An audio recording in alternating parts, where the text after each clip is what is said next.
Hi everyone, welcome back to our channel. So आगे बढ़ेंगे अपनी डिप्लॉयमेंट की सीरीज़ में और अब कवर करेंगे इसमें नॉन प्रोड इन्वायरमेंट्स का आर्किटेक्चर।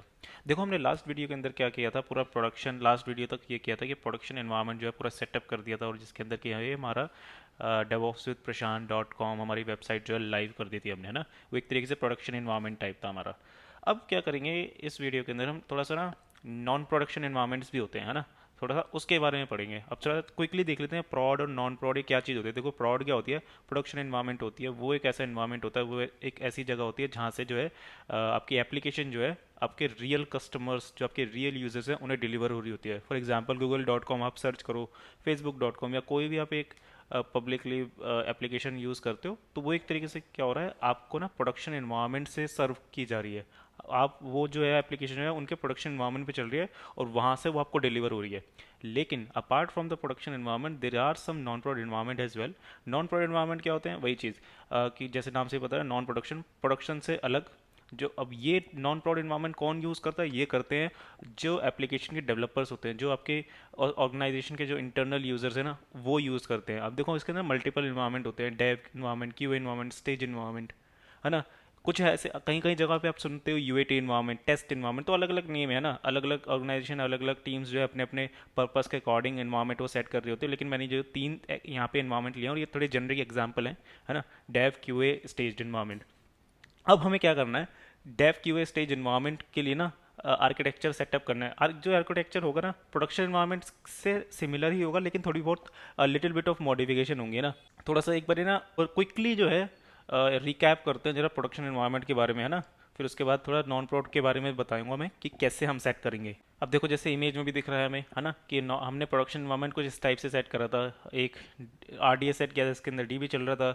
एक EC2 था प्राइवेट के अंदर, सबनेट के अंदर, उसके अंदर बैकएंड किया था। और एक था हमारा front end EC2 public subnet के अंदर। और ये जंप सर्वर तो है ही हमारे सपोर्टिंग थे, है ना। जंप सर्वर से हमारा ज़्यादा लेना देना नहीं, हमारे जो तीन है ये, इनसे ज़्यादा हमारी मेन पर्पस है हमारा। अब देखो इसके अंदर क्या था, देखो हमारा आरडीएस था, जैसे यहाँ दिख भी रहा है ड्राइंग के अंदर। आरडीएस के अंदर एक डेटाबेस बना था हमारा माई ब्लॉक डीबी, और एक यूज़र बना था, है ना। वो उस डेटाबेस का काम था उसका।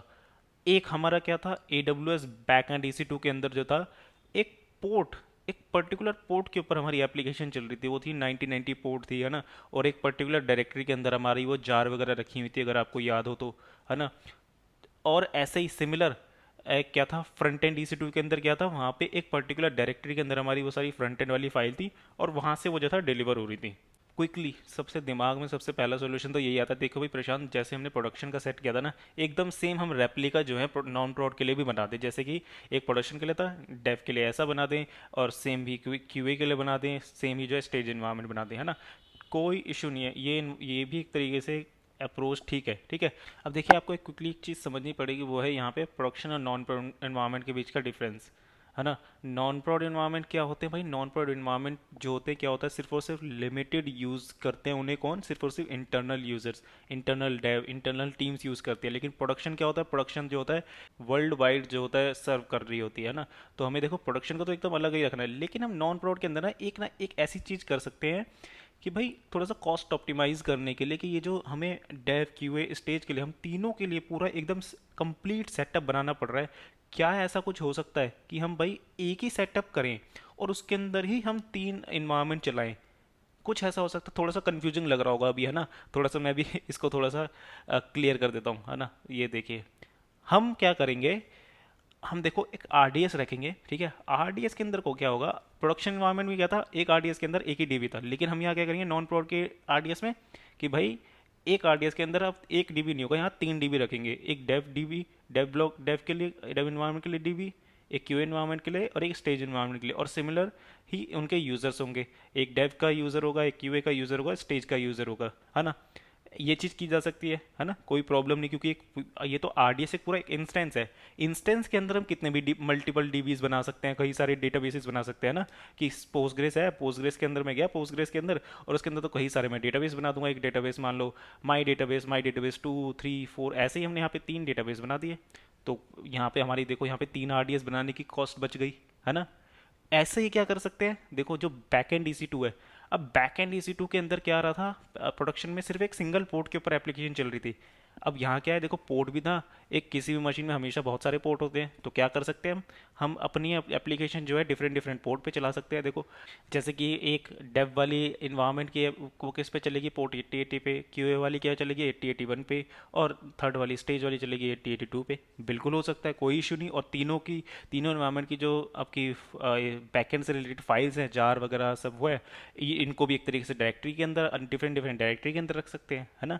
तो यहाँ पर भी हमारा जो है एक 3 EC2s बनाने के की कॉस्ट बच गई। वहाँ वो हमने सारा का सारा 3 का काम एक ही EC2 के अंदर कर दिया, और किया भी जा सकता है। क्यों? क्योंकि लोड कम है ना। नॉन प्रोड इन्वायरमेंट बनाने जा रहे हैं, एक चीज़ हमें ध्यान रखनी होगी कि नॉन प्रोड इन्वायरमेंट में क्या होता है, लोड कम होता है। प्रोडक्शन इन्वायरमेंट क्या होता है, लोड ज़्यादा होता है। तो वहाँ पे क्या होता है, एक EC2 के अंदर एक ही सर्विस चलाई जाती है, कि जिससे कि क्या होता है भाई, वो अच्छे से डिलीवर कर पाए, है ना। यहाँ पे क्या है, ये हम बिल्कुल कर सकते हैं क्योंकि कॉस्ट सेव करनी है हमें ना। अब आते हैं नीचे फ्रंट एंड EC2 के पास। तो वहाँ पे भी यही था कि अगर जो फ्रंट एंड EC2 के अंदर क्या था, हमने प्रोडक्शन में क्या था, एक डायरेक्टरी थी, वहाँ सारी की सारी हमारी जो है फ्रंट एंड वाली फाइल्स रखी थी। अब यहाँ पे हम क्या कर सकते हैं कि भाई हम 3 डायरेक्टरी बनाते हैं, और अपने अपने एनवायरनमेंट की वो डायरेक्टरीज होंगी, एक के अंदर डेव की फाइल्स, एक के अंदर क्यूए की, एक के अंदर स्टेज की फाइल्स, और वहाँ से हम डिलीवर करा सकते हैं, है ना। कोई प्रॉब्लम नहीं। और इसके केस में क्या होगा, हमारी एक nginx कॉन फाइल के अंदर हमें ना पूरा सेट करना पड़ेगा। ये देखिए पूरा का पूरा dev.devopswithprashant.com, इसमें डेव वाला इन्वायरमेंट है। तो वो डेव वाला अगर ये वाला टाइप करता है अपने ब्राउज़र पे, तो उसके केस में पाथ कौन सा डिलीवर होना चाहिए, डेव वाला पाथ से फाइल जाके डिलीवर होनी चाहिए। As similar to this QA environment, अगर कोई क्यूए वाला डोमेन डालता है तो भाई उसके लिए क्यूए वाली डायरेक्टरी से फाइल निकल के जानी चाहिए, और ऐसी स्टेज वाले इन्वायरमेंट के लिए, है ना।